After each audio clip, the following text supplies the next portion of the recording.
ವಂದೇ ಮಾತರಂ. ಭಾರತದ ಕದನದ ಇತಿಹಾಸವು ರೋಚಕವಾಗಿದೆ. ಒಬ್ಬ ಪುಟ್ಟ ಬಾಲಕ ಚಂದ್ರಶೇಖರ್ ತಿವಾರಿ, ಆತ ಪೊಲೀಸರಿಗೆ ಕಲ್ಲಿಂದ ಹೊಡೆದ ಅನ್ನೋ ಕಾರಣಕ್ಕೋಸ್ಕರ ಕೋರ್ಟಿನ ಕಟಕಟೆಯಲ್ಲಿ ನಿಲ್ಲಿಸಲಾಯಿತು. ಅವನಿಗೆ ಮೊದಲನೇ ಪ್ರಶ್ನೆ ಕೇಳಿದ್ರು ಜಡ್ಜ್ ಸಾಹೇಬರು, ನಿನ್ನ ಹೆಸರೇನು ಅಂತ. ಚಂದ್ರಶೇಖರ್ ತಿವಾರಿ ಅನ್ಬೇಕಿತ್ತು. ಆ ಹುಡುಗ ಹೇಳಿದ್ದಂತೆ ನನ್ನ ಹೆಸರು ಆಜಾದ್ ಅಂತ. ಆಜಾದ್ ಅಂದರೆ ಸ್ವಾತಂತ್ರ್ಯ ಅಂತ. ದೇಶಕ್ಕೆ ಸ್ವಾತಂತ್ರ್ಯ ಇಲ್ಲದೆ ಹೋದಾಗ ಪುಟ್ಟ ಹುಡುಗ ಹೇಳ್ದ ನನ್ನ ಹೆಸರೇ ಸ್ವಾತಂತ್ರ್ಯ. ಜಡ್ಜ್ ಕೇಳಿದ್ರು ನಿಮ್ಮ ಅಪ್ಪನ ಹೆಸರೇನು? ಆತ ಹೇಳ್ದ ನಿನ್ನಂಥ 10 ಜಡ್ಜ್ಗಳನ್ನು ಕಾಲು ಕೆಳಗೆ ಇಟ್ಕೊಳ್ಳುವಂಥ ಸ್ವಾಧೀನತೆ ನಮ್ಮಪ್ಪ. ಈಗ ಜಡ್ಜಿಗೆ ಕೋಪ ಬಂತು. ಸರಿಯಾಗಿ ಬೊಗಳು, ನಿನ್ನ ಮನೆ ಎಲ್ಲಿ ಅಂತಂದರು. ಹುಡುಗ ಅಂದ ನಮಗೆಲ್ಲ ಎಲ್ಲಿ ಮನೆ, ಭಾರತವೇ ನನ್ನ ಮನೆ, ಸದ್ಯಕ್ಕೆ ಸೆರೆಮನೆ ನನ್ನ ಮನೆ, ಅದೇ ನನ್ನ ವಿಳಾಸ, ಬರ್ಕೊಳ್ಳಿ ಅಂತ ಅಟ್ಟಹಾಸ ಬೀರಿದವನು ಆ ಪುಟ್ಟ ಬಾಲಕ. ಅವನಿಗೆ 12 ಚಡಿಯೇಟುಗಳ ಶಿಕ್ಷೆ ವಿಧಿಸಲಾಯಿತು. ಪ್ರತಿಯೊಂದು ಬಾರಿ ಚಡಿಯೇಟನ್ನು ತಿನ್ನುವಾಗ ಒಂದೇ ಮಾತರಂ ಅಂತ ಹೇಳ್ತಾ ಚಡಿಯೇಟನ್ನು ತಿಂದ ಹುಡುಗ ಅವನು. ಅವನ ಪೃಷ್ಠಭಾಗ ರಕ್ತ ಸಿಕ್ತವಾಗೋಗಿತ್ತಂತೆ. ಆಗ ಜೈಲರ್ ಅವನಿಗೆ ಕರೆದು ಆ ಪುಟ್ಟ ಮಗುವಿನ ತಲೆ ನೇವರಿಸಿ ಒಂದು ಗ್ಲಾಸ್ ಹಾಲು ಕುಡಿಲಿಕ್ಕೆ ಕೊಟ್ಟರೆ ಆ ಹುಡುಗ ಹೇಳ್ದ, ಎಲ್ಲಿವರೆಗೂ ಈ ದೇಶಕ್ಕೆ ಸ್ವಾತಂತ್ರ್ಯ ಸಿಗಲ್ವೋ ಅಲ್ಲಿವರೆಗೂ ಹಾಲು ಕುಡಿಯಲ್ಲ. $1.25 ಕೊಟ್ಟು, ಜೈಲಿನ ನಿಯಮ ಇದು, ನಿನ್ನ ಗಾಯಕ್ಕೆ ಬ್ಯಾಂಡೇಜ್ ಹಾಕಿಸ್ಕೊ ಅಂತ ಕೊಟ್ಟರೆ ಹುಡುಗ $1.25 ನೋಡಿ ಹೇಳಿದ್ನಂತೆ, ಈ ದುಡ್ಡನ್ನು ತಗೊಂಡೋಗಿ ಬ್ರಿಟನ್ನಿನ ರಾಣಿಗೆ ಕೊಡಿ, ಬ್ರಿಟನ್ನಿನ ರಾಣಿಯ ಬೂಟು ನೆಕ್ಕೋ ದರ್ದು ನಿಮಗಿದೆ, ನನಗಲ್ಲ ಅಂತ ಹೇಳಿ ಆ $1.25 ಬಿಸಾಕಿ ದುಶ್ಮನೋಂಕಿ ಗೋಲಿಯೋನ್ ಸೆ ಮೈ ಸಾಮ್ನಾ ಕರುಂಗಾ, ಆಜಾದ್ ಹೂ ಮೈ ಆಜಾದ್ ಹೀ ರಹೂಂಗಾ ಅಂತ ಆ ಹುಡುಗ ಹೇಳಿದ್ನಂತೆ. ಶತ್ರುಗಳ ಗುಂಡಿಗೆ ಎದೆ ಕೊಡ್ತೀನಿ, ಹುಟ್ತಾ ಆಜಾದ್ ಆಗೇ ಬಂದೆ, ಸಾಯ್ತಾನು ಸ್ವತಂತ್ರನಾಗೆ ಸಾಯ್ತೀನಿ ಅಂತ ಹೇಳಿದಂಥ ಆ ವೀರ ಬಾಲಕ ಮುಂದೆ ಚಂದ್ರಶೇಖರ್ ಆಜಾದ್ ಆಗಿ ಈ ದೇಶದ ಸ್ವಾತಂತ್ರ್ಯಕ್ಕೋಸ್ಕರ ಬಡದಾಡ್ತಾನಲ್ಲ, ಈ ಹೊತ್ತಿನಲ್ಲಿ ನೆನಪಿಸ್ಕೊಳ್ಳಲೇಬೇಕಾದಂಥ ವ್ಯಕ್ತಿ ಅವನು.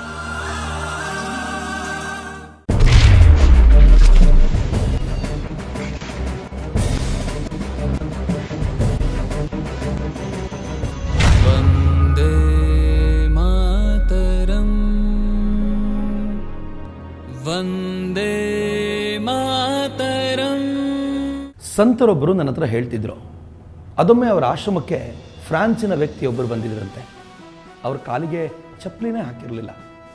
ಈ ಸಂತರು ಸಹಜವಾಗಿ ಪ್ರೀತಿಯಿಂದ ಕೇಳಿದರು, ಚಪ್ಪಲಿನ ಕಳ್ಕೊಂಡ್ರೋ ಮರ್ತ್ಬಿಟ್ಟು ಬಂದರೋ? ಅವ್ರು ಹೇಳಿದ್ರಂತೆ, ಸ್ವಾಮೀಜಿ ನಾನು ಫ್ರಾನ್ಸಿನಿಂದ ಭಾರತಕ್ಕೆ ಬರಬೇಕಾದ್ರೆ ಚಪ್ಪಲಿನ ಫ್ರಾನ್ಸ್ನಲ್ಲೇ ಬಿಟ್ಟು ಬಂದ್ಬಿಟ್ಟಿದ್ದೀನಿ. ಸಂತರು ಆಶ್ಚರ್ಯದಿಂದ, ಚಪ್ಪಲಿನ ಯಾಕೆ ಫ್ರಾನ್ಸ್ನಲ್ಲಿ ಬಿಟ್ಟು ಬಂದ್ರಿ ಅಂತ ಕೇಳಿದರೆ ಆ ಫ್ರಾನ್ಸಿನ ವ್ಯಕ್ತಿ ಹೇಳಿದ್ರಂತೆ, ಸ್ವಾಮೀಜಿ ನಿಮ್ಮ ಭಾರತವನ್ನು ನೀವೇನು ತಿಳ್ಕೊಂಡಿದ್ದೀರೋ ಇಲ್ವೋ ಗೊತ್ತಿಲ್ಲ, ನಾವಂತೂ ಭಾರತವನ್ನು ದೇವಸ್ಥಾನ ಅಂತ ತಿಳ್ಕೊಂಡಿದ್ದೀವಿ. ದೇವಸ್ಥಾನದಕ್ಕೆ ಚಪ್ಪಲಿ ಹಾಕ್ಕೊಂಡು ಹೋಗುವಂಥ ರೂಢಿ ನಮಗಿಲ್ಲ, ಹೀಗಾಗಿ ಚಪ್ಪಲಿನ ಅಲ್ಲೇ ಬಿಟ್ಟು ಬಂದಿದ್ದೀವಿ ಅಂತ. ಏನು ಸುಂದರವಾದ ಮಾತಲ್ಲ. ಜಗತ್ತಿನ ಅನೇಕ ಜನ ಭಾರತಕ್ಕೆ ಬರಬೇಕಾದ್ರೆ ಒಮ್ಮೆ ಭಾರತದ ಭೂತಾಯಿಯ ಸ್ಪರ್ಶ ಮಾಡ್ತಾರೆ. ಸ್ವಾಮಿ ವಿವೇಕಾನಂದರು ಜಗತ್ತೆಲ್ಲ ಸುತ್ತಾಡಿದ ನಂತರ ಮರಳಿ ಭಾರತಕ್ಕೆ ಬಂದ್ರಲ್ಲ, ಆಗ ಭಾರತದ ಮಣ್ಣನ್ನು ತಲೆ ಮೇಲೆ ಸುರ್ಕೊಂಡ್ರಂತೆ. ಯಾಕೆ ಅಂತ ಕೇಳಿದರೆ, ಇಷ್ಟು ದಿನ ದೂರವಾಗಿದ್ದ ನಾನು ಈಗ ಈ ಮಣ್ಣಿಗೆ ಬಂದು ಮತ್ತೆ ಪುನೀತನಾದೆ ಅನ್ನುವಂಥ ಭಾವ. ಈ ಭಾವ ಜಗತ್ತಿನ ಅನೇಕರಿಗೆ ಇವತ್ತಿಗೂ ಕೂಡ ಇದೆ. ಹೀಗಾಗಿಯೇ ಈ ದೇಶವನ್ನು ಮಾತೃಭೂಮಿ ಅಂತ ನಾವಷ್ಟೇ ಅಲ್ಲ, ಜಗತ್ತಿನ ಅನೇಕರು ಹೆಮ್ಮೆಯಿಂದ ಗುರುತಿಸ್ತಾರೆ.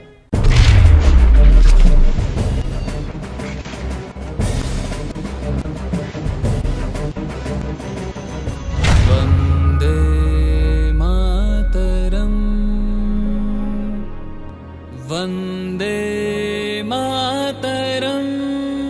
ಬೆಳಗಾಗೆದ್ದು ಏನು ಮಾಡಬೇಕು ಅಂತ ಯಾರನ್ನಾದರೂ ಕೇಳಿ ನೋಡಿ. ಅನೇಕರು ಅನೇಕ ಬಗೆಯ ಕೆಲಸಗಳನ್ನು ಹೇಳ್ಬೋದು. ಆದರೆ ನಮ್ಮ ಮನೇಲಿ ನಮ್ಮ ಅಜ್ಜಿ ಹೇಳ್ಕೊಡ್ತಿದ್ಲು, ಬೆಳಗಾಗೆದ್ದರೆ ಮೊದಲು ಭೂಮಿ ತಾಯಿಗೊಂದು ನಮಸ್ಕಾರ ಮಾಡಬೇಕು ಅಂತ.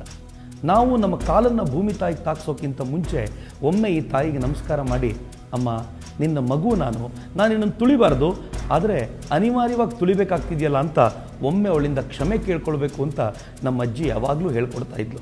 ಇದನ್ನು ನಾವು ಮರ್ತಿರ್ಬೋದು, ಆದರೆ ಅನೇಕರು ಮರ್ತಿಲ್ಲ. ಜರ್ಮನಿಯ ಅಧ್ಯಕ್ಷರು ಬಹುಶಃ 20-25 ವರ್ಷಗಳ ಹಿಂದೆ ಭಾರತಕ್ಕೊಮ್ಮೆ ಬಂದಾಗ ಅವರು ತಮ್ಮ ಕಾರ್ನಿಂದ ಕೆಳಗಿಳಿಯೋಕ್ಕಿಂತ ಮುಂಚೆ ಒಮ್ಮೆ ಬಗ್ಗಿ ಭೂತಾಯಿಗೆ ನಮಸ್ಕಾರ ಮಾಡಿದ್ರಂತೆ. ಕಾರಿನ ಡ್ರೈವರ್ ಅವರನ್ನು ಕೇಳ್ದ, ನೀವ್ಯಾಕೆ ಹೀಗೆ ಮಾಡ್ತಿದ್ದೀರಿ ಅಂತಂದಾಗ ಅವರಂದ್ರಂತೆ, ಮೊದಲನೇ ಬಾರಿಗೆ ಭಾರತಕ್ಕೆ ಬರ್ತಿದ್ದೀನಿ, ಕಾಲಿಂದ ಹೇಗೆ ಭಾರತವನ್ನು ಮುಟ್ಟಲಿ, ಅದಕ್ಕೆ ಕೈಯಿಂದ ಮುಟ್ಟಿ ನಮಸ್ಕಾರ ಮಾಡಿಕೊಂಡು ಆನಂತರ ಅನಿವಾರ್ಯವಾಗಿ ಕಾಲನ್ನು ಇಡ್ತೀನಿ ಅಂತ. ಇದು ಭಾರತದ ಕುರಿತಂತೆ ಜಗತ್ತಿನಾದ್ಯಂತ ಇರೋ ಭಾವನೆ. ಹೆಮ್ಮೆ ಪಡಬೇಕಾದ ಸಂಗತಿ ಅಲ್ವೇನು?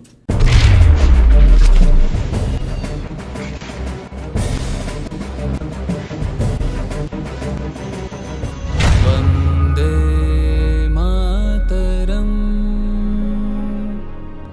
ವಂದೇ ಮಾತರಂ. ಭಾರತದ ಲೇಖಕರೊಬ್ಬರು ಅವರು ರಷ್ಯಾದ ಸೈಬೀರಿಯಾಕ್ಕೆ ಹೋಗ್ಬೇಕಾಗಿ ಬಂತು. ಸೈಬೀರಿಯಾದಲ್ಲಿ ಅವರ ಸ್ವಾಗತಕ್ಕೆ ಅಂತ 100 ಜನ ನಿಂತಿದ್ರು. ಅವ್ರಿಗೆ ಬಹಳ ಖುಷಿ ಆಯ್ತಂತೆ. ನನ್ನ ದೇಶದಲ್ಲೇ ನಾನು ಇಷ್ಟೊಂದು ಪ್ರಖ್ಯಾತಿ ಪಡೆದಿಲ್ಲ, ಸೈಬೀರಿಯಾ ಜನಕ್ಕೆ ನಾನು ಹೇಗೆ ಗೊತ್ತು ಅಂತ ಅವರು ಆಶ್ಚರ್ಯಚಕಿತರಾಗಿ ಏರ್ಪೋರ್ಟ್ನಿಂದ ಹೊರಗೆ ಬಂದು ನಿಂತರೆ ಜನ ಎಲ್ಲ ಕೈ ಮುಂದೆ ಚಾಚ್ಕೊಂಡು ನಿಂತಿದ್ದರಂತೆ.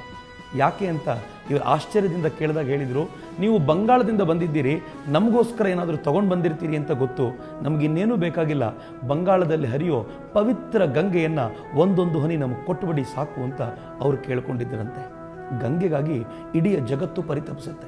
ಒಬ್ಬ ಪೋರ್ಚುಗೀಸ್ ಲೇಖಕ ಬರೀತಾನೆ, ನನ್ನ ದೇಶದಿಂದ ನಾನು ಭಾರತಕ್ಕೆ ಹೋಗಬೇಕಾದಾಗ ನೀರು ತಗೊಂಡು ಹೋಗ್ತೀನಿ, ಆದರೆ ಆ ನೀರು ಬಹಳ ಬೇಗ ಹಾಳಾಗ್ಬಿಡತ್ತೆ. ಆದರೆ ಭಾರತದಿಂದ ಮರಳಿ ನನ್ನ ದೇಶಕ್ಕೆ ಹೋಗಬೇಕಾದಾಗ ನಾನು ಗಂಗಾಜಲವನ್ನು ತಗೊಂಡು ಹೋಗ್ತೀನಲ್ಲ, ಅದು ನನ್ನ ಊರಿಗೆ ಹೋದ ನಂತರವೂ ಶುದ್ಧವಾಗಿರುತ್ತೆ ಅಂತ. ಜಗತ್ತಿನ ಅತ್ಯಂತ ಶುದ್ಧ ನೀರುಗಳಲ್ಲಿ ಗಂಗೆಯೂ ಒಂದು ಅಂತ ಹೇಳ್ತಾರೆ. ಅದನ್ನು ವಿಜ್ಞಾನಿಗಳು ಅನುಮೋದಿಸ್ತಾರೆ. ಅದಕ್ಕೋಸ್ಕರವೇ ಗಂಗೆಯನ್ನು ಪೂಜೆ ಮಾಡೋದು, ಗಂಗೆಯನ್ನು ದೇವಿ ಅಂತ ಕರೆದು ಆರಾಧಿಸೋದು. ನನ್ನ ನಾಡಿನಲ್ಲಿ ಹರಿಯುವಂಥ ಒಂದು ನದಿಯೂ ಕೂಡ ದೇವಿಯಾಗುತ್ತೆ ಅನ್ನೋದು ನಿಜಕ್ಕೂ ಹೆಮ್ಮೆ ಪಡಬೇಕಾದ ಸಂಗತಿಯೇ.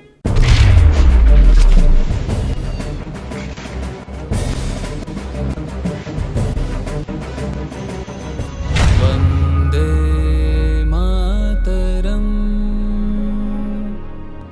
ವಂದೇ ಮಾತರಂ. ಈ ದೇಶದ ವಾತಾವರಣವು ಬಲು ಸುಂದರವೇ. ಜಗತ್ತಿನ ಅನೇಕ ರಾಷ್ಟ್ರಗಳಲ್ಲಿ ಸೂರ್ಯನನ್ನು ನೋಡಲಿಕ್ಕೆ ತಿಂಗಳಗಟ್ಟಲೆ ಹೆಣಗಾಡ್ತಿರ್ತಾರೆ. ಆದರೆ ನನ್ನ ದೇಶದ ಪರಿಸ್ಥಿತಿ ನೋಡಿ, ಬೆಳಗ್ಗೆ ನಾನು ಹೇಳೋಕ್ಕಿಂತ ಮುಂಚೆ ಸೂರ್ಯ ಎದ್ದು ತನ್ನ ಕೆಲಸ ಶುರು ಮಾಡ್ತಾನೆ, ನಾನು ಮಲಗೋಕ್ಕಿಂತ ಮುಂಚೆ ತನ್ನ ಕೆಲಸವನ್ನು ಮುಗಿಸಿ ಹೊರಟುಬಿಡ್ತಾನೆ. ಕಳೆದ ಅನೇಕ ಸಾವಿರ ವರ್ಷಗಳಿಂದ ಇದು ನಡ್ಕೊಂಡು ಬಂದಿದೆ. ನನ್ನ ದೇಶದ ಋಷಿ ಮುನಿಗಳು ಸೂರ್ಯನಿಗೆ ಅರ್ಘ್ಯ ಕೊಟ್ಟಿದ್ದು ವ್ಯರ್ಥವಾಗಲಿಲ್ಲ. ಇದರ ಲಾಭ ಏನು ಗೊತ್ತೇನು? ಜಗತ್ತಿನ ಅತ್ಯಂತ ಹೆಚ್ಚು ಫಲವತ್ತು ಭೂಮಿ ಯಾವ ರಾಷ್ಟ್ರದಲ್ಲಿದೆ ಅಂತ ಕೇಳಿದರೆ ಜಗತ್ತಿನ ಜನ ಎಲ್ಲ ಕೈ ತೋರಿಸುವುದು ಭಾರತಕ್ಕೆ. ಇಷ್ಟೇ ಅಲ್ಲ ಮಿತ್ರರೇ, ಜಗತ್ತಿನ ಅನೇಕ ರಾಷ್ಟ್ರಗಳಲ್ಲಿ ಹೂವು ಬೆಳೆಯುತ್ತೆ, ಆದರೆ ಅದಕ್ಕೆ ಸುವಾಸನೆ ಇರೋದಿಲ್ಲ. ಯುರೋಪಿನಂಥ ರಾಷ್ಟ್ರಗಳಲ್ಲಿ ದೊಡ್ಡ ದೊಡ್ಡ ಮಾವಿನ ಹಣ್ಣನ್ನು ಬೆಳಿಬೋದು, ಆದರೆ ಅದಕ್ಕೆ ಸುವಾಸನೆ ಬರಬೇಕು ಅಂತಂದರೆ ಭಾರತಕ್ಕೆ ಬರಬೇಕು. ಭಾರತದಲ್ಲಿ ಬೆಳೆಯುವಂಥ ಪ್ರತಿಯೊಂದು ಹೂವಿಗೂ, ಇಲ್ಲಿನ ಹಣ್ಣಿಗೂ ಕೂಡ ಒಂದು ಸುವಾಸನೆ ಇದೆ, ಫ್ಲೇವರ್ ಇದೆ. ಯಾಕೆಂದರೆ ಸೂರ್ಯನ ಕೃಪೆ ಜಗತ್ತಿನ ಯಾವ ಭೂಭಾಗದಲ್ಲೂ ಇಲ್ಲದೆ ಇರುವಷ್ಟು ನನ್ನ ನಾಡಿಗಿದೆ. ಅದಕ್ಕೋಸ್ಕರವೇ ಭಾರತ ಅಂತಂದಾಗ ಜಗತ್ತೂ ಕೂಡ ಒಮ್ಮೆ ನತಮಸ್ತಕವಾಗುತ್ತೆ.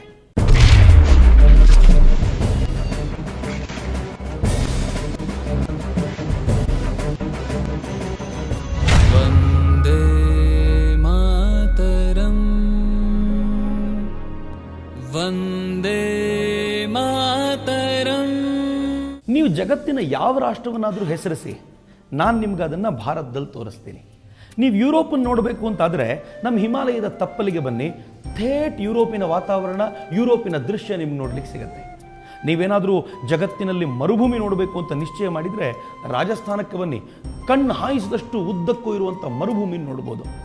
ನಿಮ್ಗೇನಾದರೂ ಸಮುದ್ರ ನೋಡಬೇಕು ಅಂತಿದ್ರೆ ಭಾರತದ ದಕ್ಷಿಣ ಭಾಗಕ್ಕೆ ಬನ್ನಿ, ಒಂದಲ್ಲ ಎರಡಲ್ಲ 3 ಸಾಗರಗಳು ತಾಯಿ ಭಾರತೀಯ ಕಾಲುಗಳನ್ನು ತೊಳಿತವೆ. ನದಿಗಳನ್ನು ನೋಡಬೇಕೇನು? ಈ ದೇಶದ ಯಾವ ರಾಜ್ಯದಲ್ಲಾದರೂ ನಿಂತ್ಕೊಂಡು ಸುತ್ತ ಕಣ್ಣು ಹಾಯಿಸಿ 10 ನದಿಗಳು ಆ ರಾಜ್ಯವನ್ನು ತೋಯಿಸಿರೋದನ್ನು ನೀವೇ ಕಾಣ್ತೀರಿ. ಜಗತ್ತಿನಲ್ಲಿ ಇಂಥ ರಾಷ್ಟ್ರ ಮತ್ತೊಂದು ನೋಡ್ಲಿಕ್ಕೆ ಸಿಗಲ್ಲ. ಈ ರಾಷ್ಟ್ರದ ಮೇಲೆ ಭಗವಂತನ ಕೃಪೆ ಇದೆ, ಪ್ರಕೃತಿಯ ಕೃಪೆ ಇದೆ. ಎಲ್ಲ ಸಂಪತ್ತುಗಳನ್ನು ಕೂಡ ಭಗವಂತ ಯಾವುದಾದ್ರೂ ರಾಷ್ಟ್ರಕ್ಕೆ ಒದಗಿಸಿ ಕೊಟ್ಟಿದ್ದಾನೆ ಅಂತಂದರೆ ಅದು ಒಂದೇ ರಾಷ್ಟ್ರ, ಭಾರತ ಅಂತ.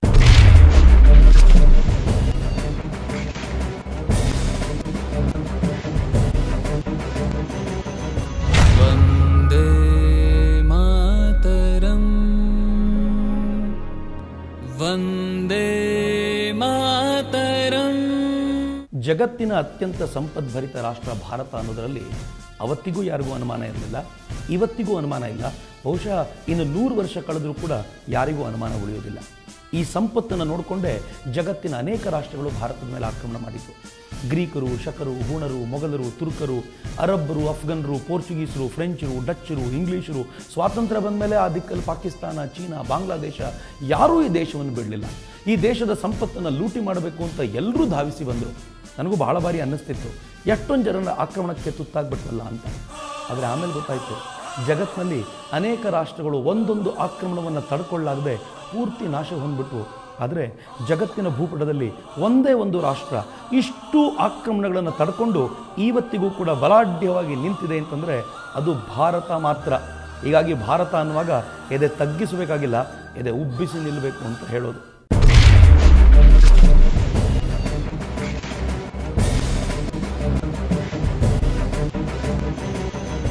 ವಂದೇ ಮಾತರಂ, ವಂದೇ ಮಾತರಂ. ಪರ್ಷಿಯಾ ದೇಶವನ್ನ ಧ್ವಂಸ ಮಾಡಿ ಭಾರತದ ಕಡೆ ತಿರ್ಕೊಂಡಂತ ಅಲೆಕ್ಸಾಂಡರ್ ಯಾರಿಗೆ ಗೊತ್ತಿಲ್ಲ ಹೇಳಿ? ಜಗತ್ತನ್ನು ಗೆದ್ದ ವೀರ ಅಲೆಕ್ಸಾಂಡರ್, ದ ಗ್ರೇಟ್ ಅಲೆಕ್ಸಾಂಡರ್ ಅಂತೆಲ್ಲ ಮಾತಾಡ್ತೀವಲ್ಲ, ಅವನ ಜಗತ್ತಿನಲ್ಲಿ ಭಾರತ ಅನ್ನೋ ರಾಷ್ಟ್ರ ಇರಲೇ ಇಲ್ಲ ಅಂತ ಬಹಳ ಜನರಿಗೆ ಗೊತ್ತಿಲ್ಲ. ಅಲೆಕ್ಸಾಂಡರ್ ಭಾರತವನ್ನು ಗೆಲ್ಲಬೇಕು ಅನ್ನೋ ಮಹತ್ವಾಕಾಂಕ್ಷೆಯಿಂದ ಬಂದ ನಿಜ, ಆದರೆ ಗೆಲ್ಲಲಿಕ್ಕಾಗಲಿಲ್ಲ. ಯಾಕೆಂದರೆ ಈ ದೇಶದ ಸಣ್ಣ ಪುಟ್ಟ ರಾಜರುಗಳೇ ಅಲೆಕ್ಸಾಂಡರ್ಗೆ ಎಂದೂ ಮರೆಯಲಾಗದ ಹೊಡೆತವನ್ನು ಕೊಟ್ಟಿದ್ದರು. ಅಶ್ವಕರ ಮೇಲೆ ಅಲೆಕ್ಸಾಂಡರ್ ಏರಿ ಬಂದಿದ್ದ, 30,000 ಸೈನಿಕರು. ಅಶ್ವಕರ ರಾಜ ಬಲಾಢ್ಯವಾಗಿ ಕಾದಾಡಿ ತನ್ನ ಪ್ರಾಣವನ್ನು ಯುದ್ಧದಲ್ಲಿ ಕೊಟ್ಟ, ಆದರೆ ಯುದ್ಧದಲ್ಲಿ ಸೋಲಿಲ್ಲ.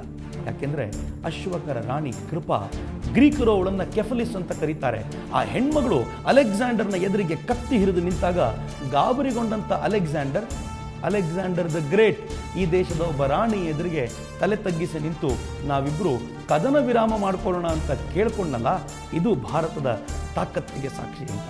ಹೀಗಾಗಿ ಯಾವತ್ತಾದರೂ ಭಾರತದ ಕುರಿತಂತೆ ನೆನಪಿಸ್ಕೊಳ್ಬೇಕಾದರೆ ಬರೀ ವೇದ ಪುರಾಣ ಉಪನಿಷತ್ತುಗಳಷ್ಟೇ ಅಲ್ಲ, ಈ ದೇಶದ ಕ್ಷಾತ್ರ ತೇಜವನ್ನು ನೆನಪಿಸ್ಕೊಳ್ಬೇಕು.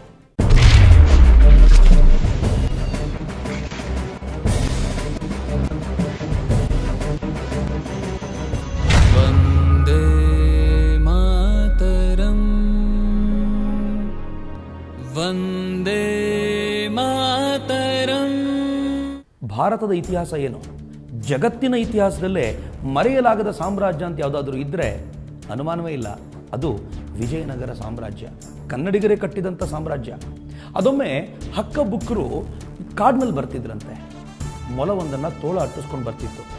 ಹಕ್ಕಬುಕ್ಕರು ನೋಡ್ತಾ ಇದ್ರು, ಇದ್ದಕ್ಕಿದ್ದಂತೆ ಮೊಲ ಒಂದು ಜಾಗಕ್ಕೆ ಹೋದಾಗ ತಾನು ತಿರುಗಿ ತೋಳವನ್ನೇ ದುರುಗುಟ್ಕೊಂಡು ನೋಡ್ತಂತೆ, ತೋಳವನ್ನೇ ಅಟ್ಟಿಸ್ಕೊಂಡು ಹೋಗ್ಬಿಡುತ್ತಂತೆ. ಆಶ್ಚರ್ಯಚಕಿತರಾದಂಥ ಹಕ್ಕಬುಕ್ಕರು ಗುರುಗಳಾಗಿದ್ದ ವಿದ್ಯಾರಣ್ಯರ ಬಳಿಗೆ ಬಂದು ಈ ಘಟನೆಯನ್ನು ವಿವರಿಸಿದಾಗ ವಿದ್ಯಾರಣ್ಯರು ಆ ಜಾಗಕ್ಕೆ ಓಡಿ ಬಂದರು. ಮಣ್ಣಿನ ವಾಸನೆ ತಗೊಂಡು ಹೇಳಿದರಂತೆ, ವಿಜಯನಗರ ಸಾಮ್ರಾಜ್ಯ ಈ ಭೂಮಿಯಲ್ಲೇ ಸ್ಥಾಪನೆಯಾಗಬೇಕು, ಯಾಕೆಂದರೆ ಇಲ್ಲಿ ಮೊಲಗಳು ಕೂಡ ತೋಳವನ್ನು ಅಟ್ಟಿಸ್ಕೊಂಡು ಹೋಗಬಲ್ಲಂಥ ಸಾಮರ್ಥ್ಯವನ್ನು ಪಡೆಯಬಲ್ಲವು ಅಂತ. ಇಡೀ ದೇಶ ನಿಶ್ಚೇಷ್ಟಿತವಾಗಿ ಹೋಗಿದೆ, ಗುಲಾಮ ಸ್ಥಿತಿಯತ್ತ ಹೊರಳುತ್ತಾ ಇದೆ ಅಂತಂದಾಗಲೇ ಕೂಡ ವಿಜಯನಗರ ಸಾಮ್ರಾಜ್ಯವನ್ನು ಕಟ್ಟಿ ಕನ್ನಡ ನಾಡು ಜಗತ್ತಿಗೆ ಒಂದು ಶ್ರೇಷ್ಠ ಸಂದೇಶವನ್ನು ಕೊಡ್ತಲ್ಲ, ಇದು ಈ ದೇಶದ ಮಹತ್ವದ ಅಧ್ಯಾಯಗಳಲ್ಲೊಂದು.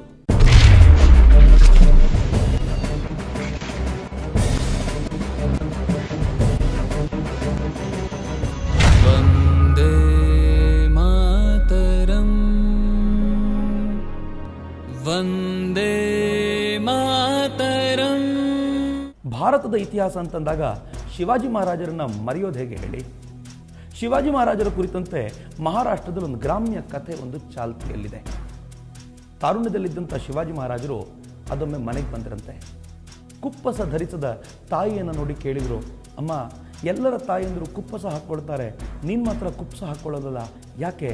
ನನಗೆ ತುಂಬ ನಾಚಿಕೆ ಆಗುತ್ತೆ ಅಂತ ತರುಣ ಶಿವಾಜಿ ಕೇಳಿದರೆ ತಾಯಿ ಹೇಳಿದ್ದಂತೆ, ಮಗು, ದೂರದ ಕೋಟೆಯ ಮೇಲೆ ಮೊಘಲರ ಧ್ವಜ ಹಾರಾಡ್ತಿದೆಯಲ್ಲ, ನೀನು ಯಾವತ್ತು ನಿನ್ನ ಸಾಹಸದಿಂದ ಆ ಧ್ವಜವನ್ನು ಕಿತ್ಕೊಂಡು ಬಂದು ನನಗೆ ಕೊಡ್ತೀಯೋ ಅದರಲ್ಲೇ ರೌಕೆ ಹೊಲಿಸ್ಕೊಳ್ಬೇಕು ಅಂತ ನಾನು ನಿಶ್ಚಯ ಮಾಡಿದ್ದೀನಿ ಅಂತ. ತಾಯಿ ಮಗನಿಗೆ ಕೊಡ್ತಿದ್ದಂಥ ಸಂದೇಶ ಎಂಥದ್ದಿತ್ತು ಅಂತಂದರೆ, ಯಾವ ವ್ಯಕ್ತಿಗಳು ಭಾರತವನ್ನು ಆಕ್ರಮಣ ಮಾಡಿ ಈ ದೇಶದ ಘನತೆಯನ್ನು ಹಾಳು ಮಾಡಬೇಕು ಅಂತ ನಿಶ್ಚಯ ಮಾಡಿದ್ರೋ ಅವರನ್ನು ಮಟ್ಟ ಹಾಕೋದೆ ತನ್ನ ಪುತ್ರನ ಕೆಲಸವಾಗಬೇಕು ಅಂತ ಆ ತಾಯಿ ನಿಶ್ಚಯ ಮಾಡಿದಂತಿತ್ತು. ಹೀಗಾಗಿಯೇ ಶಿವಾಜಿ ಮಹಾರಾಜರು ಇತಿಹಾಸದಲ್ಲಿ ತಮ್ಮದೇ ಆದ ಒಂದು ಛಾಪನ್ನು ಮೂಡಿಸಿ ಭಾರತ ಎದೆ ಎತ್ತಿ ನಿಲ್ಲುವಂತೆ ಮಾಡಿದ್ದರಲ್ಲಿ ಅನುಮಾನ ಇಲ್ಲ.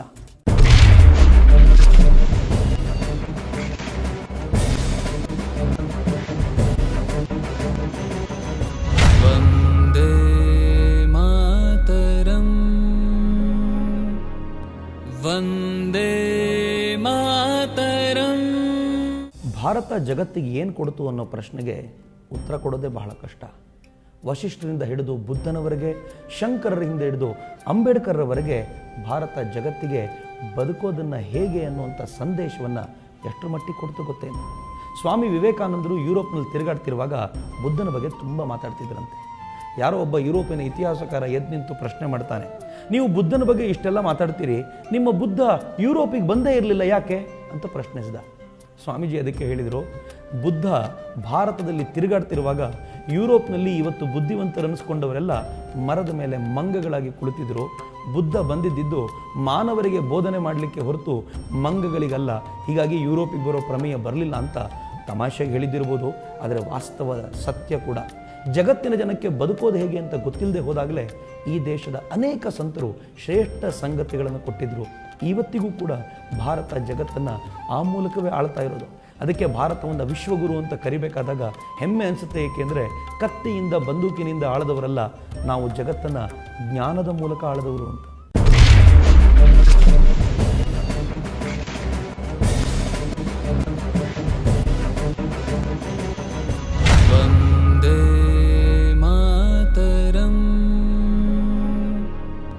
ವಂದೇ ಮಾತರಂ.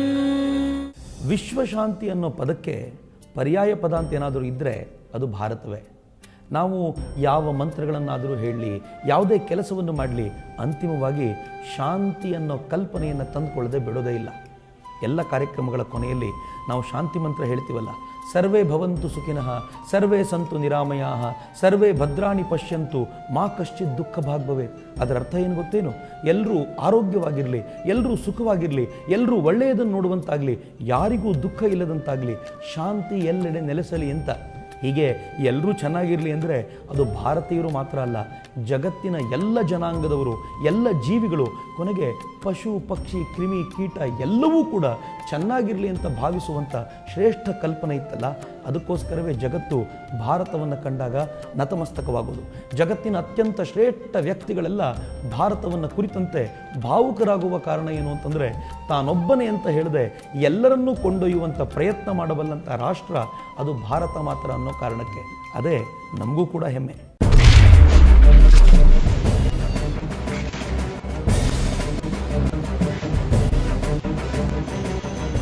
ವಂದೇ ಮಾತರಂ. ವಂದೇ ಮಾತರಂ. ಆಧ್ಯಾತ್ಮಿಕವಾದ್ದು ಅಲೌಕಿಕವಾದ್ದನ್ನು ಬಿಡಿ, ಲೌಕಿಕ ಸಂಗತಿಗೆ ಬಂದಾಗಲೂ ಕೂಡ ಭಾರತ ಕೊಟ್ಟ ಕೊಡುಗೆ ಅನನ್ಯವಾದ್ದೇ. ಎಷ್ಟರ ಮಟ್ಟಿಗೆ ಅಂತಂದರೆ, ಐನ್ಸ್ಟೀನ್ ಅನ್ನುವಂಥ ಜಗತ್ತಿನ ಶ್ರೇಷ್ಠ ವಿಜ್ಞಾನಿ ಹೇಳ್ತಾನೆ, ಭಾರತ ಅನ್ನೋ ರಾಷ್ಟ್ರ ಇಲ್ಲದೆ ಹೋಗಿದ್ದಿದ್ರೆ ಜಗತ್ತಿನಲ್ಲಿ ಯಾವ ಥರದ ಸಂಶೋಧನೆಗಳು ಆಗ್ತಿರಲಿಲ್ಲ, ಖಗೋಳವೂ ಇರಲಿಲ್ಲ, ಭೂಗೋಳವೂ ಇರಲಿಲ್ಲ. ಭಾರತ 0 ಕೊಟ್ಟಿದ್ದರಿಂದಾಗಿ ಇವತ್ತು ಜಗತ್ತಿನಲ್ಲಿ ಎಲ್ಲ ಬಗೆಯ ಸಂಶೋಧನೆಗಳು ನಡೀತವೆ ಅಂತ. ಗಣಿತ ಲೋಕದಲ್ಲಿ ನಮ್ಮ ಕೊಡುಗೆ ಅಪಾರವಾದ್ದು. ಅಷ್ಟೇ ಅಲ್ಲ, ಖಗೋಳದ ವಿಚಾರಕ್ಕೆ ಬಂದಾಗ ನಾವು ಕುಳಿತುಕೊಂಡೆ ಬರಿಯ ಗಣ್ಣಲ್ಲಿ ನೋಡಿಕೊಂಡೆ ಯಾವ್ಯಾವ ಗ್ರಹಗಳು ಎಲ್ಲೆಲ್ಲಿವೆ, ಯಾವುದ್ಯಾವುದರ ತೂಕ ಎಷ್ಟು ಅನ್ನೋದನ್ನೆಲ್ಲ ಕರಾರುವಕ್ಕಾಗಿ ಅಳತೆ ಮಾಡಿ ಹೇಳಿದ್ವಲ್ಲ, ಅದನ್ನು ಜಗತ್ತು ಅಚ್ಚರಿಯಿಂದ ನೋಡುತ್ತೆ.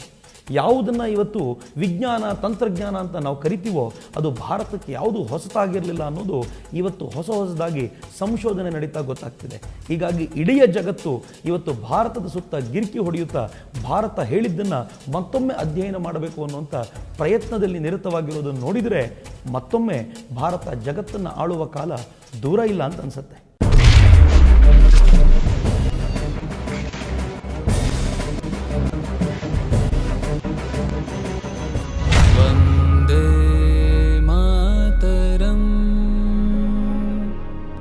ವಂದೇ ಮಾತರಂ.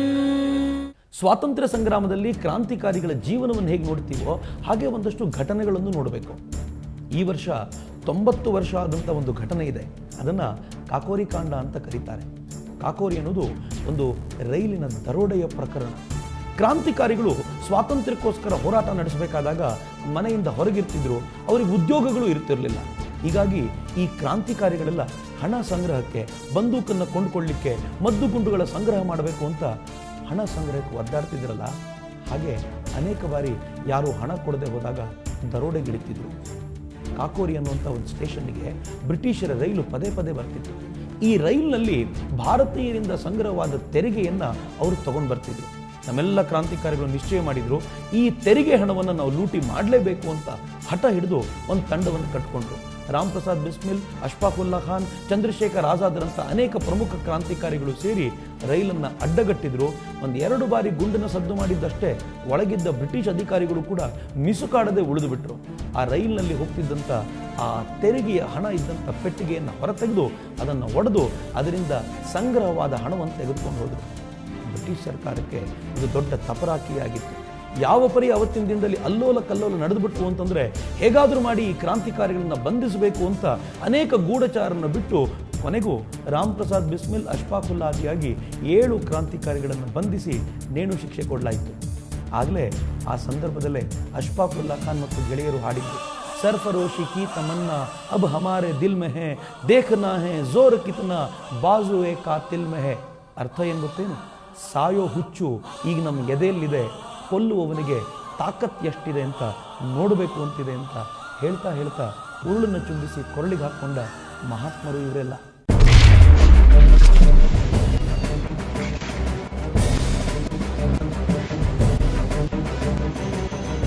ವಂದೇ ಮಾತರಂ,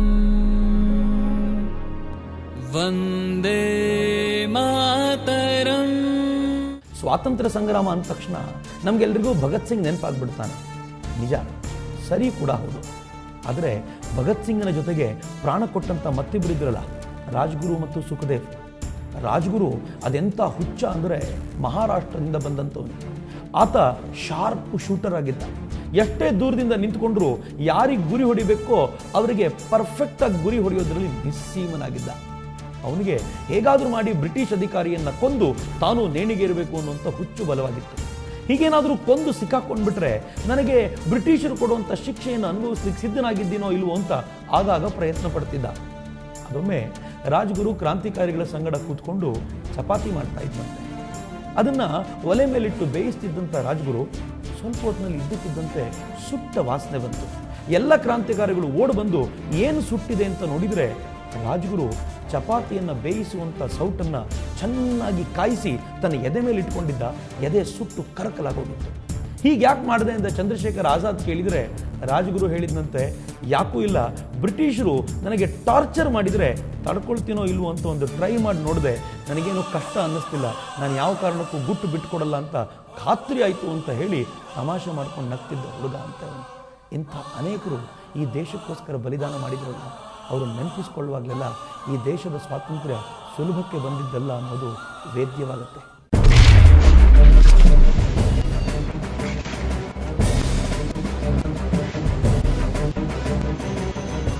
ವಂದೇ ಮಾತರಂ, ವಂದೇ ಮಾತರಂ.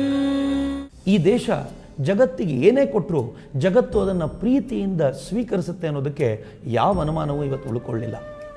ಈ ದೇಶ ಜಗತ್ತಿಗೆ ಕೇಳ್ಕೊಳ್ತು, ನಾವು ಯೋಗವನ್ನು ಮಾಡ್ತೀವಿ, ನೀವು ಯೋಗ ಮಾಡೋದಿಲ್ಲ, ಹೀಗಾಗಿ ಆರೋಗ್ಯ ಹಾಳಾಗಿದೆ, ನಾವ್ಯಾಕೆ ಅಂತಾರಾಷ್ಟ್ರೀಯ ಮಟ್ಟದ ಯೋಗ ದಿನವನ್ನು ಆಚರಿಸಬಾರ್ದು ಅಂತ ಕೇಳ್ಕೊಂಡ್ರೆ ಜಗತ್ತೆಲ್ಲ ಒಪ್ಪಿಗೆ ಸೂಚಿಸ್ತು. ಆಶ್ಚರ್ಯ ಏನು ಗೊತ್ತೇನು? 177 ರಾಷ್ಟ್ರಗಳು 1 ತಿಂಗಳೊಳಗೆ ನಾವು ಅಂತಾರಾಷ್ಟ್ರೀಯ ಯೋಗಕ್ಕೆ ಸಹಕಾರ ಕೊಡ್ತೀವಿ ಅಂತ ಕೇಳಿಕೊಂಡ್ರೆ 194 ರಾಷ್ಟ್ರಗಳು ಜೂನ್ 21ಕ್ಕೆ ಸೂರ್ಯನ ಮೊದಲ ಕಿರಣವನ್ನು ಓಂಕಾರದೊಂದಿಗೆ ಸ್ವಾಗತಿಸ್ತು ಅಂತ ಕೇಳಿದಾಗಲೆಲ್ಲ ಅಚ್ಚರಿಯಾಗುತ್ತೆ. ಯಾಕೆಂದರೆ ಜಗತ್ತಿಗೆ ಗೊತ್ತು, ಜಗತ್ತಿನ ಭೂಪಟದಲ್ಲಿ ಯಾವ ಅನುಮಾನವೂ ಇಲ್ಲದಂತೆ ನಂಬಬಹುದಾದ ರಾಷ್ಟ್ರ ಭಾರತ ಮಾತ್ರ ಅಂತ. ಈ ಭಾರತದ ಕ್ರೆಡಿಬಿಲಿಟಿ, ವಿಶ್ವಾಸಾರ್ಹತೆ ಅದು ಹೇಗಿದೆ ಅಂತಂದರೆ, ಇವತ್ತು ಜಗತ್ತಿಗೆ ಭಾರತ ಏನನ್ನು ಹೇಳಿದರೂ ಕೂಡ ಜಗತ್ತು ಅದನ್ನು ಪ್ರೀತಿಯಿಂದ ಅನುಸರಿಸುತ್ತೆ. ಯಾಕೆಂದರೆ ಕಳೆದ 10,000 ವರ್ಷಗಳಿಂದ ಭಾರತ ಅನ್ನೋ ಈ ರಾಷ್ಟ್ರ ಯಾವ ರಾಷ್ಟ್ರಕ್ಕೂ ಮೋಸ ಮಾಡಲಿಲ್ಲ, ಯಾವ ರಾಷ್ಟ್ರದ ಮೇಲೂ ಏರಿ ಹೋಗಲಿಲ್ಲ, ಎಲ್ಲ ರಾಷ್ಟ್ರವನ್ನು ಜೊತೆಗೆ ಕರ್ಕೊಂಡು ಹೋಗಬೇಕು ಅನ್ನೋ ಪ್ರಯತ್ನ ಮಾಡಿದ್ದರಿಂದಾಗಿ ಜಗತ್ತು ಭಾರತವನ್ನು ಒಪ್ಕೊಳ್ಳೋ ಹಂತಕ್ಕೆ ಬಂದಿದೆ.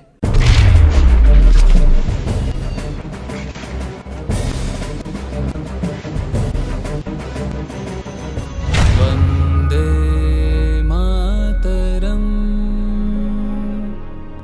ವಂದೇ ಮಾತರಂ. ಬಹಳ ಹಿಂದೆ ಭಾರತದ ಪ್ರಧಾನಿ ಅಮೆರಿಕಕ್ಕೆ ಹೋಗಿ ನಮಗೊಂದು ಸೂಪರ್ ಕಂಪ್ಯೂಟರ್ ಕೊಡಿ ಅಂತ ಕೇಳಿದಾಗ ಅಮೆರಿಕ ನಕ್ಕು ಬಿಟ್ಟಿತ್ತು, ಕೊಡಲ್ಲ ಅಂತು. ಕ್ರಯೋಜನಿಕ್ ಎಂಜಿನ್ ಕೊಡಿ, ರಾಕೆಟ್ ಉಡಾವಣೆಯನ್ನಾದರೂ ನಾವು ಮಾಡೋದನ್ನು ಪ್ರಯತ್ನ ಪಡ್ತೀವಿ ಅಂತ ಕೇಳಿದ್ದಕ್ಕೆ ಭಾರತದ ಕುರಿತಂತೆ ಲೇವಡಿ ಮಾಡಿಕೊಂಡು ಅಮೆರಿಕ ನಕ್ಕಿತ್ತು. ರಷ್ಯಾ ಕೂಡ ನಮ್ಮ ಮಿತ್ರ ರಾಷ್ಟ್ರವಾಗಿದ್ದರೂ ಇದನ್ನು ನಿರಾಕರಿಸಿ ನಮಗೆ ಲೇವಡಿಯನ್ನೇ ಮಾಡಿತ್ತು. ಆದರೆ ಈ ದೇಶದ ವಿಜ್ಞಾನಿಗಳು ಬಿಡಲಿಲ್ಲ. ವಿಜಯ್ ಭಾಟ್ಕರ್ ನೇತೃತ್ವದಲ್ಲಿ ಈ ದೇಶದ ವಿಜ್ಞಾನಿಗಳು ಸೂಪರ್ ಕಂಪ್ಯೂಟರ್ ತಯಾರು ಮಾಡಿದ್ದಲ್ಲದೆ ಇವತ್ತು ಜಗತ್ತಿನ ಬೆಸ್ಟ್ ಸೂಪರ್ ಕಂಪ್ಯೂಟರ್ಗಳಲ್ಲಿ ಭಾರತದ್ದು ಒಂದಿದೆ ಅನ್ನೋದನ್ನು ಸಾಬೀತು ಮಾಡಿ ತೋರಿಸಿದರು. ಅಷ್ಟೇ ಅಲ್ಲ, ನಮ್ಮ ಇಸ್ರೋದ ವಿಜ್ಞಾನಿಗಳು ಹಗಲು ರಾತ್ರಿ ಕೆಲಸ ಮಾಡಿ ತಾವು ಉಪಗ್ರಹವನ್ನು ಅಂತರಿಕ್ಷಕ್ಕೆ ಕಳಿಸೋದಷ್ಟೇ ಅಲ್ಲದೆ ವ್ಯೋಮನೌಕೆಯನ್ನು ಮಂಗಳನ ಬಳಿ ಕಳಿಸಿ ಈ ದೇಶ ಜಗತ್ತಿನ ಮುಂಚೂಣಿ ರಾಷ್ಟ್ರವಾಗುವಂತೆ ಮಾಡಿದ್ರಲ್ಲ, ಸಾಮಾನ್ಯವಾದ ಸಾಧನೆ ಅಲ್ಲ ಮಿತ್ರರೇ. ಯಾವ ಅಮೆರಿಕ ಭಾರತಕ್ಕೆ ಕ್ರಯೋಜನಿಕ್ ಎಂಜಿನ್ ಕೊಡುವಾಗ ಲೇವಡಿ ಮಾಡಿತ್ತೋ, ಇವತ್ತು ಅದೇ ಅಮೆರಿಕ ತನ್ನ ಉಪಗ್ರಹವೊಂದನ್ನು ಭಾರತದ ನೆಲದಿಂದ ಉಡಾವಣೆ ಮಾಡಬೇಕು ಅಂತ ಕೇಳ್ಕೊಳ್ತಿದೆ ಅಂತಂದರೆ ಭಾರತದ ಸಾಧನೆ ಸಾಮಾನ್ಯ ಅಲ್ಲ ಅನ್ನೋದನ್ನು ದಯವಿಟ್ಟು ನೆನಪಲ್ಲಿಡಿ.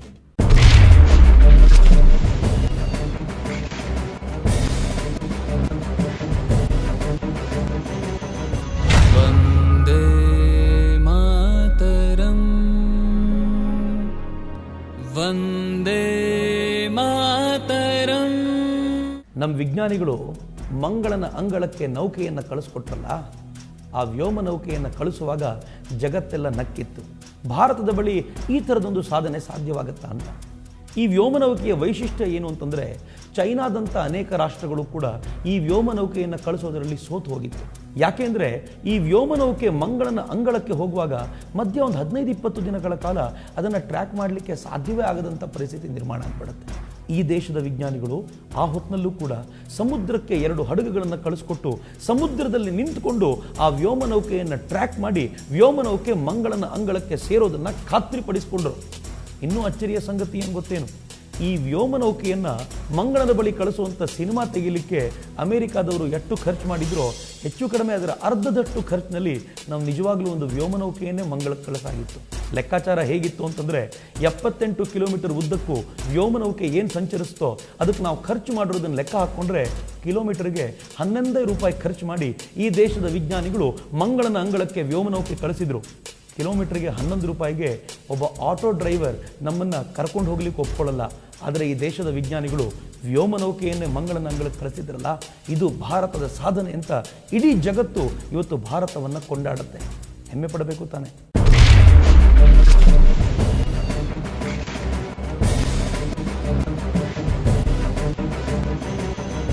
ವಂದೇ ಮಾತರಂ, ವಂದೇ ಮಾತರಂ. ಭಾರತ ಅಂದಾಗ ಬರೀ ಹಳೆಯ ಸಾಧನೆಯನ್ನಷ್ಟೇ ಹೇಳಬೇಕಾಗಿಲ್ಲ. ಇವತ್ತಿಗೂ ಕೂಡ ಭಾರತದ ಸಾಧನೆ ಅಮೋಘವಾಗಿರುವಂಥದ್ದೇ. ಜಗತ್ತಿನಲ್ಲಿ ಮಂಗಳನ ಬಳಿ ವ್ಯೋಮನೌಕೆಯನ್ನು ಕಳಿಸಿರುವಂಥ 3 ರಾಷ್ಟ್ರಗಳಲ್ಲಿ ಇವತ್ತಿಗೂ ಒಂದು ರಾಷ್ಟ್ರ ಭಾರತ ಅನ್ನುವಂಥ ಹೆಗ್ಗಳಿಕೆ ನಮಗಿದ್ದಿದೆ. ಜಗತ್ತಿನಲ್ಲಿ ಆಟೋಮೊಬೈಲ್ ಕ್ಷೇತ್ರದಲ್ಲಿ ಮುಂಚೂಣಿಯಲ್ಲಿರುವಂಥ ನಾಡು ಭಾರತವೇ.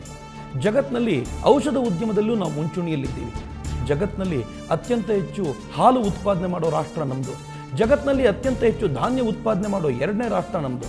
ಜಗತ್ತಿನಲ್ಲಿ ಅತ್ಯಂತ ಹೆಚ್ಚು ಬಟ್ಟೆ ಉತ್ಪಾದನೆ ಮಾಡೋ 2ನೇ ರಾಷ್ಟ್ರ ನಮ್ಮದು. ಜಗತ್ತಿನಲ್ಲಿ ಅತ್ಯಂತ ಹೆಚ್ಚು ಇಂಜಿನಿಯರ್ಗಳನ್ನು ಪ್ರೊಡ್ಯೂಸ್ ಮಾಡಿ ಜಗತ್ತಿಗೆ ಎಕ್ಸ್ಪೋರ್ಟ್ ಮಾಡ್ತಾ ಇರುವಂಥ ಜಗತ್ತಿನ ನಂಬರ್ 1 ರಾಷ್ಟ್ರ ನಮ್ಮದು. ಜಗತ್ತಿನಲ್ಲಿ ಅತ್ಯಂತ ಹೆಚ್ಚು ಡಾಕ್ಟರ್ಗಳನ್ನು, ಡೆಂಟಲ್ ಡಾಕ್ಟರ್ಗಳನ್ನು ಪ್ರೊಡ್ಯೂಸ್ ಮಾಡ್ತಾ ಇದ್ದೀವಿ. ಅಷ್ಟೇ ಅಲ್ಲ, ಜಗತ್ತಿನಲ್ಲಿ ಅತ್ಯಂತ ಹೆಚ್ಚು ತರುಣರನ್ನು ಹೊಂದಿಕೊಂಡು ಜಗತ್ತಿನ ತರುಣ ರಾಷ್ಟ್ರ ಅಂತ ಕರೆಸ್ಕೊಳ್ಪಡ್ತಾ ಇರೋ ರಾಷ್ಟ್ರ ಕೂಡ ಭಾರತವೇ ಆಗಿರೋದು ಹೆಮ್ಮೆಯ ಸಂಗತಿ. ನಾವಿವತ್ತು ಅನೇಕ ಸಂಗತಿಗಳಲ್ಲಿ ನಂಬರ್ 1 ಆಗಿದ್ದೀವಿ, ನಂಬರ್ 1 ಆಗ್ತಾ ಇದ್ದೀವಿ. ಇವೆಲ್ಲ ಆಗೋದಕ್ಕೆ ಇನ್ನೊಂದು ಸ್ವಲ್ಪ ಪರಿಶ್ರಮ ಹಾಕಿದರೆ ವಿಶ್ವಗುರು ಭಾರತವು ನಾವೇ ಆಗೋದರಲ್ಲಿ ಅನುಮಾನ ಇಲ್ಲ ಅಂತ ಧೈರ್ಯವಾಗಿ ಹೇಳ್ಬೋದು.